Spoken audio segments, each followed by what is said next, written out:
Kemudian berikutnya, karena saya di-mention oleh Pak Dubes Dino, saya mau luruskan beberapa hal. Sebelumnya, terima kasih atas masukan yang telah diberikan, sangat cermat dan terstruktur. Saya pikir beliau adalah diplomat hebat, pernah menjadi wakil Menteri Luar Negeri, walau hanya diberi kesempatan sekitar 3 bulan. Jadi yang pertama, masalah biaya bila keluar negeri. Ini sudah dijelaskan beberapa kali. Jadi segala kelebihan biaya yang telah dianggarkan oleh negara itu sepenuhnya ditanggung oleh pribadi Presiden Prabowo. Kemudian yang kedua, jumlah rombongan. Ini sangat penting. Jumlah rombongan Presiden Prabowo itu sudah berkurang besar-besaran, lebih dari separuh dari periode sebelumnya. Jadi kalau dulu itu sekali keluar negeri bisa lebih dari 120 orang. Zaman Pak Dino seperti itu. Nah, zaman Presiden Prabowo jumlahnya antara 50 sampai 60 orang maksimal. Ini sudah banyak yang tahu, termasuk juga wartawan pasti tahu itu semua. Kemudian yang ketiga, jadwal harus 1 tahun sebelumnya. Jadi gini, perkembangan dunia global itu sangat dinamis, hari per hari. Nah, jadi ada jadwal tahunan dan ada jadwal yang mendesak sesuai kebutuhan dalam negeri dan luar negeri suatu negara, ya. Kemudian yang keempat, masalah protokoler dan frekuensi keluar negeri dalam 1,5 tahun terakhir. Jadi Presiden Prabowo itu adalah presiden baru yang mulai menjabat saat dunia sedang krisis. Sebelumnya ada konflik di Ukraina, ada di Venezuela, kemudian sekarang ada di Iran dan Timur Tengah, itu terlibat Saudi, Qatar, Bahrain, UAE dan lain sebagainya, ya. Jadi setiap pemimpin tentunya harus bangun hubungan yang dekat antar pemimpin dunia. Dan kita tidak bisa hanya mengandalkan saat krisis baru kita minta bantuan. Tidak, kita harus panen hubungan yang baik.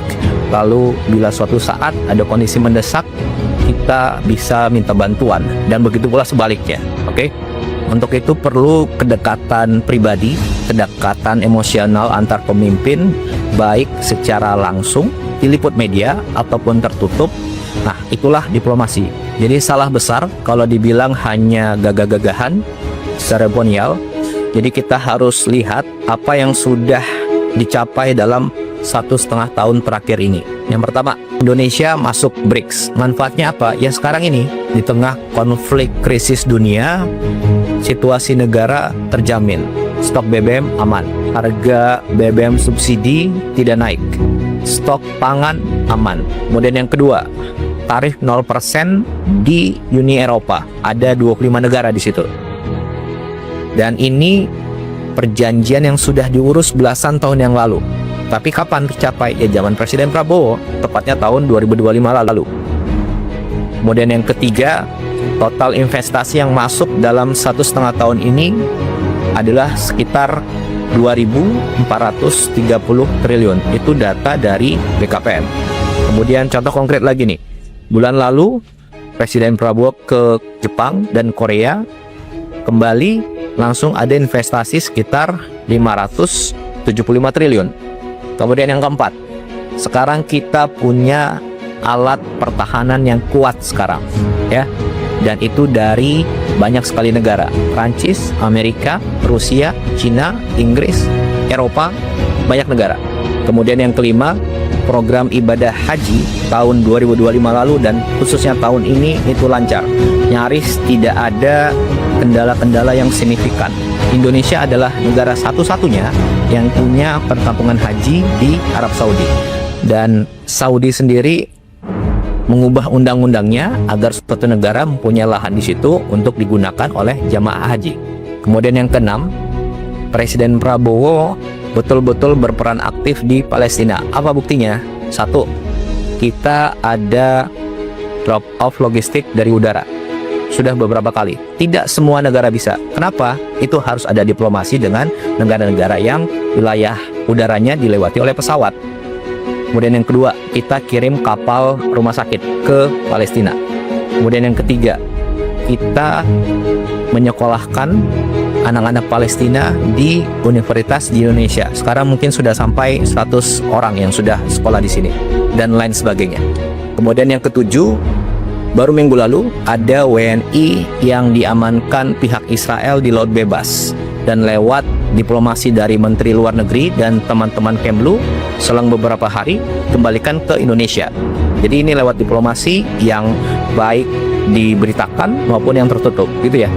Dan ingat, yang tadi saya sampaikan adalah hasil konkret nyata 1,5 tahun terakhir. Dan semua itu adalah diplomasi yang dilakukan oleh Presiden Prabowo lewat berbagai macam cara, baik yang dipublikasikan maupun tidak dipublikasikan, karena yang terpenting bagi kami adalah hasil konkretnya. Itu yang kita utamakan. Kemudian terakhir, masalah pertemuan dengan kepala negara lain di event-event tertentu. Jadi gini, pertemuan dengan kepala negara lain di suatu event itu yang menentukan adalah Bapak Presiden dan juga saran dari Menteri Luar Negeri. Dan beliau-beliaulah yang mengetahui mana yang prioritas, mana pertemuan yang harus diutamakan, mana pertemuan yang bisa langsung ataupun cukup menggunakan telepon, mana pertemuan yang perlu diberitakan, mana yang tidak diberitakan. Dan saya rasa semua diplomat hebat tahu itu. Jadi kurang elok rasanya kalau itu masih dipermasalahkan, ya. Jadi ruang untuk setiap masukan tentu kita terima, tapi jangan sampai kita mengaburkan fakta tentang semua hasil yang telah kita capai.